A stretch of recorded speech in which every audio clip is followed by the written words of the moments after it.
Assalamualaikum warahmatullahi wabarakatuh. Bismillahirrahmanirrahim. Alhamdulillahirabbil alamin. Wassalatu wassalamu ala sayyidina Muhammadin wa ala alihi washabihi ajmain. Saudara-saudaraku, beragama itu totalitas. Udkhulu fisilmi kafah. Kafah itu totalitas. Jadi ada aspek lahir, ada aspek batin. Kita tersusun atas aspek lahir dan aspek batin, zahiron wa batinan. Jadi secara kafah itu aspek lahir sekaligus juga aspek batin. Kita tersusun oleh aspek lahir, maka kita juga harus memperbaiki lahir kita. Islahul lahiriyah, memperbaiki bagian lahir kita. Itulah yang kemudian dituntun oleh ilmu-ilmu syariat. Tata cara beribadah termaktub di dalam rukun Islam. Ya, syahadat, sholat, puasa, zakat, haji, dan hal-hal lain yang berkaitan dengan ibadah. Aspek-aspek ibadah inilah aspek lahir, tapi tidak cukup itu. Seperti Gus Dur dalam syairnya, ojo mung ngaji syariat bloko, gur pinter ndongeng, nulis lan moco, dan seterusnya. Sebab kita tersusun oleh aspek lahir dan aspek batin, maka juga kita harus memperbaiki aspek batin kita. Islahul bawatin, ape-ake lah batin kita juga. Sebab harus lahir batin, kafah tadi. Nah, saudara hadirin rahimakumullah, aspek lahir kalau kaitannya dengan syariat biasanya itu berkaitan dengan ujroh.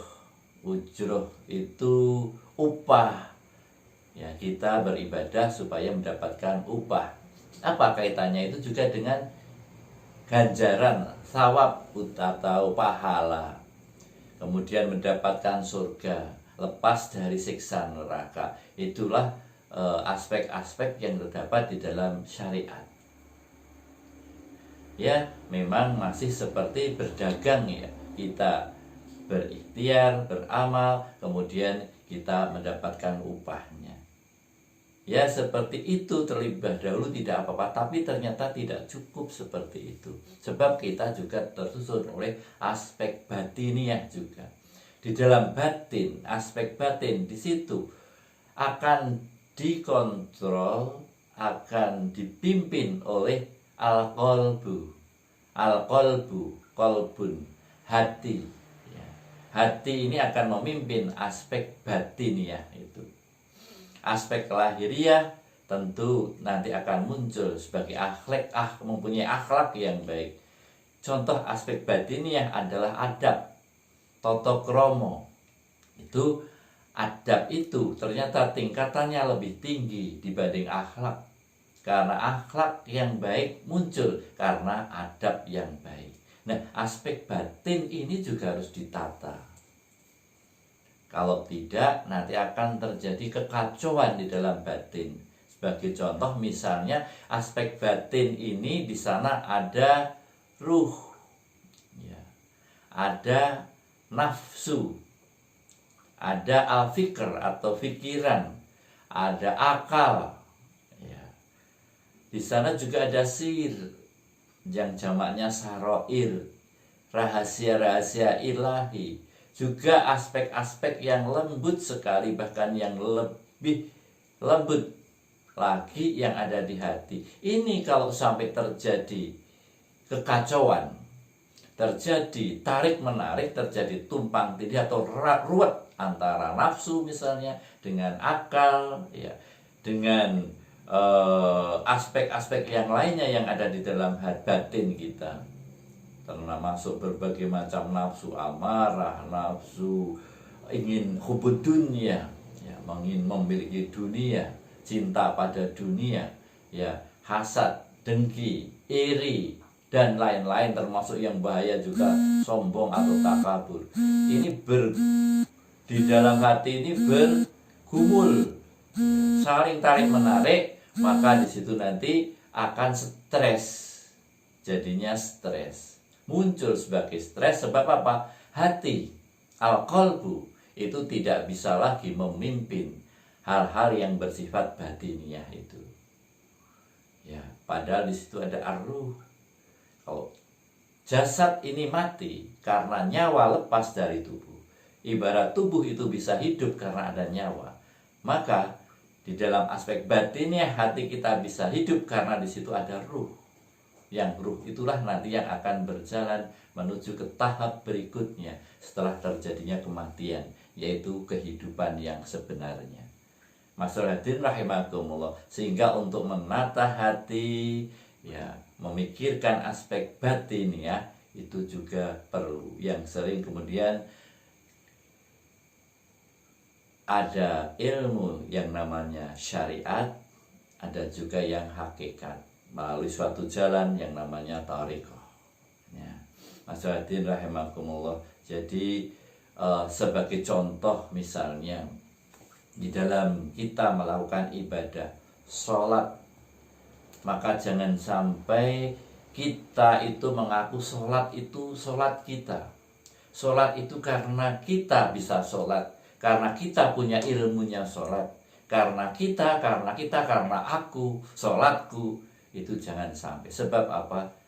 Bahwa semua adalah minallah, dari Allah. Sholat kita itu juga dari Allah, bukan dari diri kita. Ilmu kita itu juga dari Allah, bukan dari diri kita.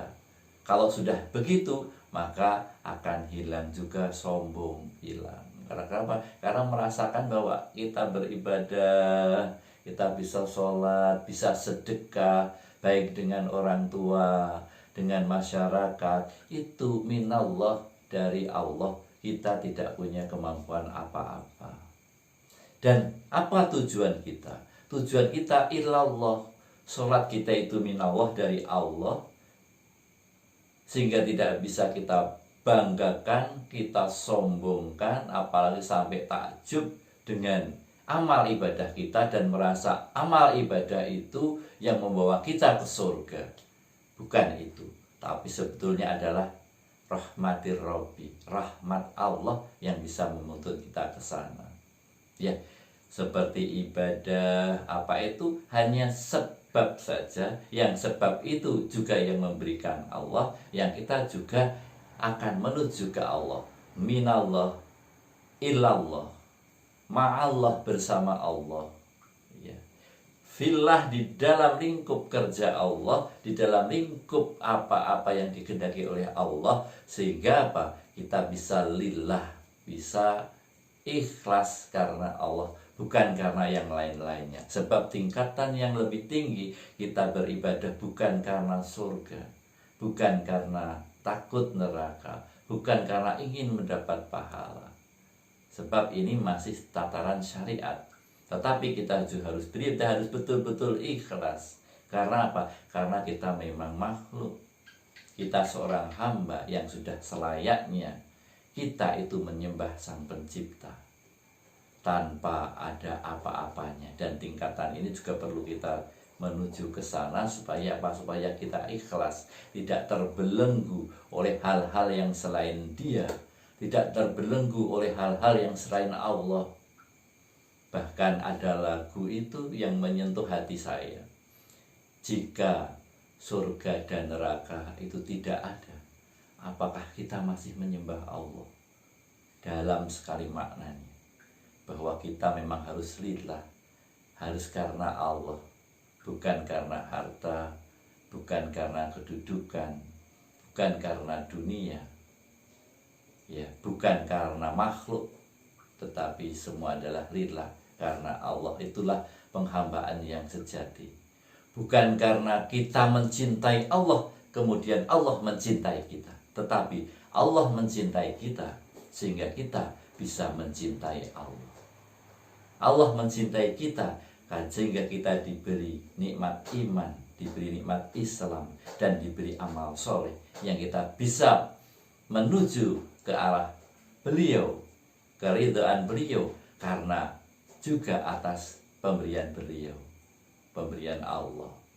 Ilahi anta maqsudi, ya Allah, engkaulah yang aku tuju, engkaulah yang aku maksud, engkaulah yang aku cari. Wa yudhaka madlubi, dan ridhomu yang aku harapkan, yang aku cari, yang aku dambakan. Berikanlah kepadaku cintamu sehingga aku bisa mencintai engkau, dan berikan kepadaku ma'rifatmu sehingga aku bisa ma'rifat kepada engkau. Penghambaan yang sejati adalah lillah, karena Allah, bukan karena yang lainnya. Dan kita juga harus memperbaiki aspek-aspek batiniah kita supaya hidup kita bahagia, ibadah kita juga ikhlas karena Allah. Dan itulah sedekat-dekat penghambaan ketika kita bisa beribadah ikhlas kepada Allah. 3 hal nasihat Syekh Abdul Qadir Al-Jailani. Kalau ingin menjadi kekasih Allah, pertama, jalankan perintah Allah, jauhi larangan Allah. Yang ketiga, ridho, ikhlas terhadap qada qadar Allah, ridho, ikhlas terhadap takdir Allah. Semoga bermanfaat. Mohon maaf kalau ada kesalahan. Assalamualaikum warahmatullahi wabarakatuh.